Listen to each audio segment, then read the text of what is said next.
This video demonstrates how easy it is to create and modify dashboards in the TrueSight Operations Management console. After logging into the console, if you cannot see the dashboards page, use the navigation pane on the left to locate it. To create a dashboard, you can either click the Add Dashboard button or select that option from the dashboard's action menu. I'll use the action menu. The dashboard editor opens with 2 rows of Dashlet placeholders. The first row contains 4 columns, and the second row 1, but your final dashboard can have as few or as many rows as necessary for your purposes. Each row has an action menu with options that enable you to add, delete, and edit row properties. You can also use direction arrows to relocate the row. I'll start by naming the dashboard. Because you can share dashboards with other users, try to provide a name that conveys the purpose of the dashboard. This simple dashboard will be used for training, so I'll name it IT Operations Training. I'd like the dashboard to show a couple of system messages, a web page, and a training video, and I'd like everything in one row. I'll edit the first row so that it has only 2 columns. As you can see, I have an option for sizing the column or cell widths. Even though I'm placing 4 items in this dashboard, I'll select 2 columns of equal size. So now I'm ready to start adding dashlets to my first row. I'll start by adding my system message, which will alert users of an upcoming maintenance window.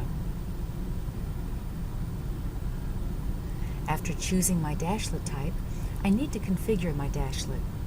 To do that, I'll click the gear icon. In addition to the message, I can also provide a title for this dashlet, and I can also specify the relative height of the cell. Messages are pretty small, so I'll select 1 and save the configuration.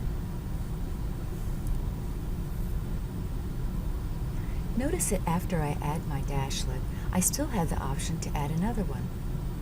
To illustrate how this works, I'll add my second message as a new dashlet, but in the same cell. I'll use the same height setting as before and add a title and message. As you can see, the simple message dashlet is pretty easy to configure, but the process of selecting and configuring dashlets is the same regardless of the dashlet. So in the same column, I'll add a training video that I posted to YouTube. When I select the YouTube video dashlet, a default video is inserted as a placeholder. Notice that you specify only the video ID and not the entire URL for the video. I'd like the video to appear a bit larger in the dashboard, so I'll select 5 as the relative size. I can also specify an aspect ratio. For this video, I'll select 16:9.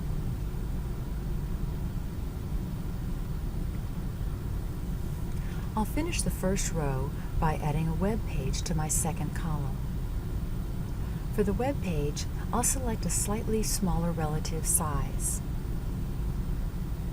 And if you don't know the parameters for any of the dashlets in your dashboard as you're adding them, you can save the dashboard and finalize the dashlet parameters at a later time. So now my first row is finished.